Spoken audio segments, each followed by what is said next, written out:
เงินเฮาทำการแสดงเนาะมื้ออื่นนี่ถึงจะได้แล้วเฮาสิมาอัปเดตแจ้งผลให้เบิ่งเนาะให้ฟังเนาะอาการเป็นอะไรสิชนะหรือบ่เนาะตัวนี้บ่เคยเสมอเนาะมีแต่กินอย่างเดียวเนาะตัวนี้เนาะ3ไผหลวดเนาะมีแต่กินเนาะตัวนี้บ่เคยเจ็บโตเนาะ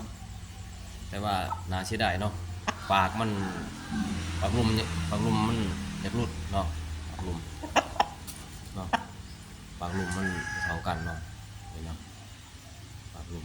โอ้โหสิทำการแสดงอะไรหรือบ่แต่ว่าคำว่าได้คู่กับเฮาซิตี้เลยเนาะแต่ว่าตีบ่ร้ายเนาะไก่ตัวนี้เนาะมันเพราะว่าปากมันอยากหลุดเนาะถ้ามันจับบ่ได้มันตีบ่ได้เฮาก็สิทำการเฮ็ดพอพันธุ์เนาะเพราะว่าไก่ตัวนี้งามลายเนาะงามแห้งเนาะ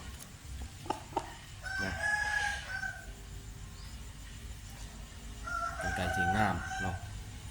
หางกระดกอกต่างก้อนสีตัวนี้เนาะงามลายเนาะ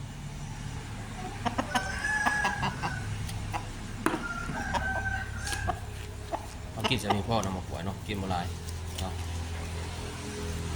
ทางหนึ่งกินได้4-5 โตเนาะ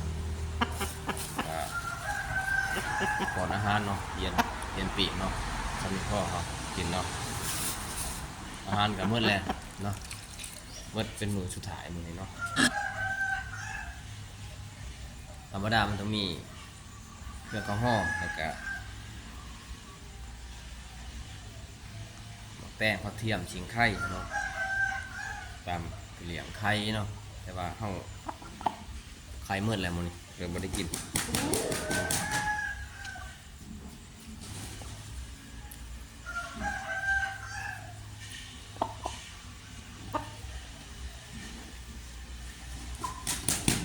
เนาะงามแห้งเดือยเนาะพอดีเนาะพอดีเดือยเนาะ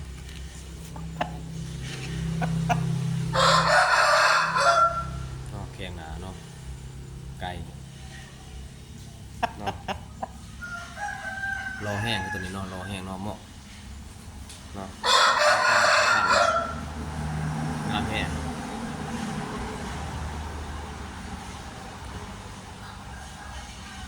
นี่แต่ว่าเจอกันในสนามจริงเนาะเห็นมาเปรียบไรเนาะทักทายกันได้บ่ตีบ่ว่ากันเนาะมาตรงกันรอยตรงกันตีกันได้เนาะสำคัญในบอกว่าร้อยจริงเนาะบ่เอาน้ำลายเนาะไก่26กับไก่28มันว่า26มันไปกันบ่ได้เนาะบ่แล้วมาเว้ากันค่อยอ่อนค่อยแก่เนาะมันก็บ่ว่าแก่หรืออ่อนเนาะคันว่ามันใหญ่แล้วมันก็เทียบกันยากเนาะเอาซ้ำนี้เนาะ